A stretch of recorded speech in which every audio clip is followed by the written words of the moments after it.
नमस्कार, आप देख रहे हैं न्यूज़ 20 इंडिया और मैं हूं आपके साथ प्रेरणा उपाध्याय। कोरोना महामारी के बाद पेड़ पौधों के संरक्षण और संवर्धन की आवश्यकता और भी बलवती हो गई है। इसी कड़ी में आज हमारे साथ कभी अथाह वनस्पति के भंडार से समृद्ध रहे बांसवाड़ा जिले को एक बार पुनः वन संपदा से परिपूर्ण बनाने का जिम्मा संभालने वाले उप वन संरक्षक हरिकिशन सारस्वत हमारे खास मेहमान हमारे साथ मौजूद है। न्यूज़ 20 इंडिया में आपका स्वागत है। धन्यवाद मैडम, नमस्कार। आइए इनसे जानते हैं कि वनों के महत्व और वर्तमान परिप्रेक्ष्य में वन विभाग बांसवाड़ा द्वारा संचालित गतिविधियों के बारे में। सर, आप बताइए, बांसवाड़ा की पृष्ठभूमि वन संपदा से समृद्धित रही है। इसकी पुनः बहाली में वन विभाग बांसवाड़ा की क्या योजना है और अब तक वन विभाग की वह कौन सी उपलब्धियां हैं जिनसे हरे भरे बांसवाड़ा की परिकल्पना साकार हो रही है? मैडम, बहुत अच्छा सवाल किया है आपने। आप जिस प्रकृति के अथाह भंडार में आज बांसवाड़ा में आप बैठे हैं, एक तरफ मोरों का नाचना, एक तरफ इतनी चिड़िया है और वन्य जीव हैं, यहाँ जिस तरीके से पेड़ पौधे हैं, नेचुरली यहाँ इतना बड़ा अथाह भंडार है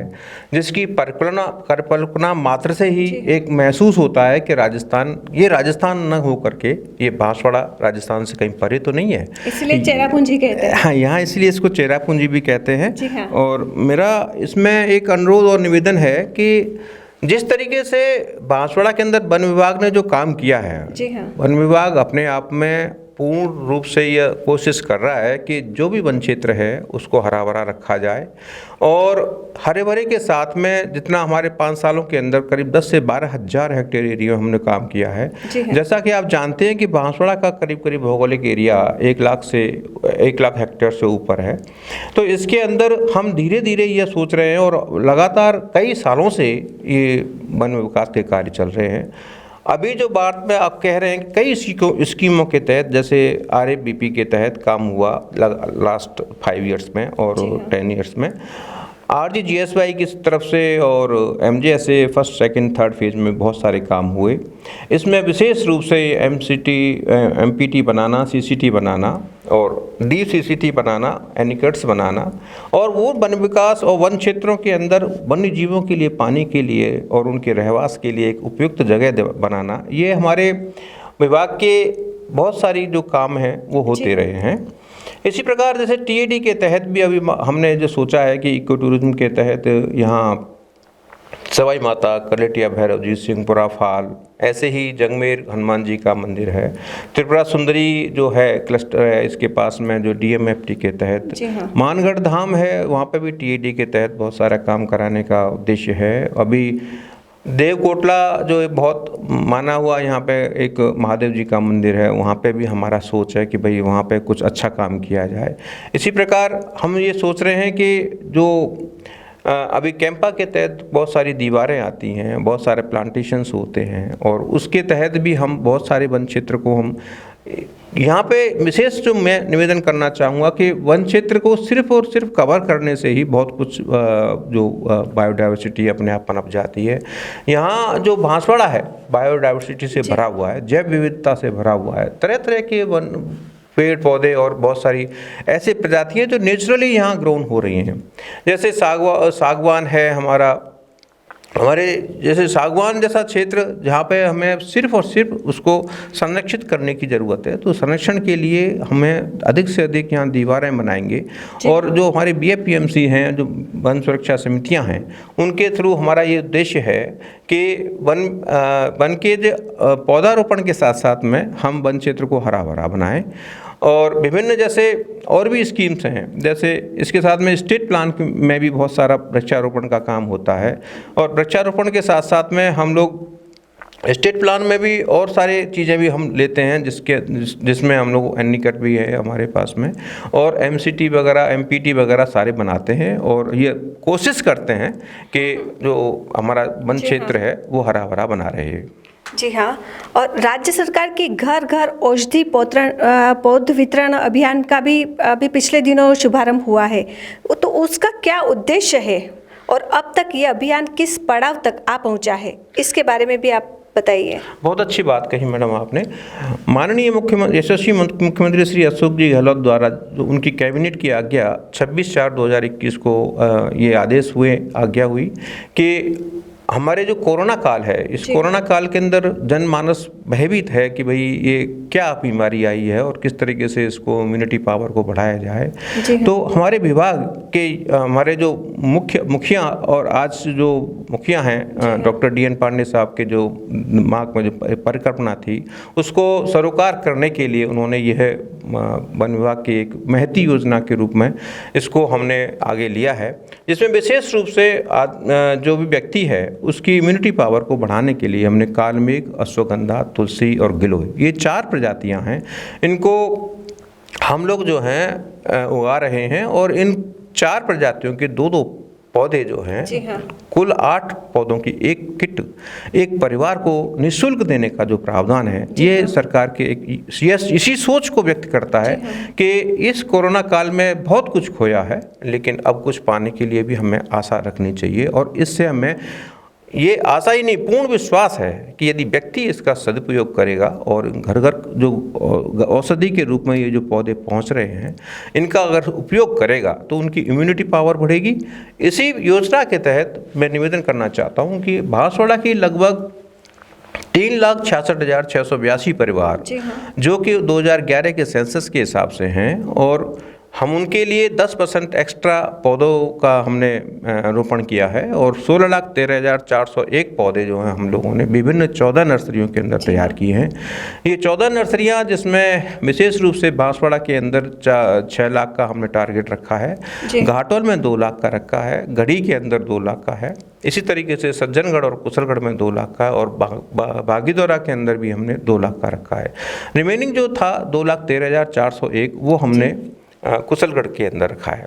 तो ये जो जिस तरीके से जो पौध तैयार हुई है, उन पौधों को घर घर पहुंचाने की जो महती योजना है और इसके वितरण का जो काम है, वो हमारे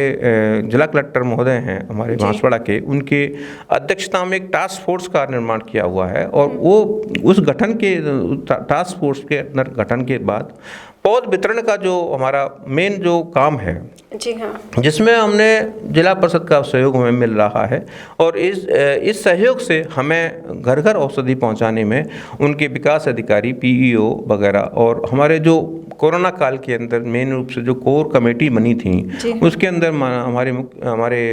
कलेक्टर साहब ने ये कहा कि कोर कमेटी जो है उसका सदुपयोग करते हुए, और जहाँ जहाँ हम वैक्सीनेशन का काम करेंगे आगे भी, उसको भी हम उसी जगह पर हम पौधों को पहुँचाकर, हमारी ये आशा है और ये पूर्ण विश्वास है हमें कि हम घर घर ये पौधे जो है पहुंचाने में सक्षम रहेंगे। जी हाँ, वन विभाग की तो योजना है कि घर घर औषधि पौधे लगाएं, लेकिन अब जनता भी जागरूक होना चाहिए कि वो भी इन पौधों का संरक्षण करे और बढ़ाए और उसके अपनी इम्यूनिटी को बढ़ाए। तो बांसवाड़ा की वन संपदा में ऐसी कौन सी जड़ी बूटियां और औषधि वनस्पति है जो आप भी निरामय जीवन और निरोगी काया को साकार करने में सहायक है? मुख्य रूप से ये बहुत अच्छी बात कही मैडम। हमने ये इस काम के लिए विशेष रूप से यहाँ आयुर्वेद विभाग से हमने कांटेक्ट किया है, जिसमें जो बागड़ी भाषा है उसके अंदर वो ये जो कालमेघ है, अश्वगंधा है और नीम गिलोय है और गिलोय है विशेष रूप से, और तुलसी है, ये 4 प्रजातियां वैसे तो बहुत ही महत्वपूर्ण प्रजातियां हैं। इन औषधीय पौधों का किस तरीके से उपयोग लिया जाए और किस तरीके से एक आयुर्वेद के सिद्धांत है, उस सिद्धांत से और उसकी जो शैली है का जो काम, जो पौधों को किस तरीके से उपयोग किया जाए, जिससे कि मानव को, आदमी को अपने उसके इम्यूनिटी पावर बढ़ाने में सार्थक वो रहे। और इसमें जो हमारे आयुर्वेदिक डॉक्टर हैं, उन्होंने हमारे पूरे के पूरे ज़िले के अंदर बहुत सारी एक कमेटी का गठन करके और सभी लोगों को ये बताने के लिए हमने पम्पलेट्स भी छपवाए हैं, हमने दुनिया भर के पोस्टर्स बनवाए हैं, हमारे जगह जगह घर घर औषधि के हमने फ्लैक्स भी बनवाए हैं और हमारा ये रैली भी निकलवाई हैं। और आम जनता को हम इस तरीके से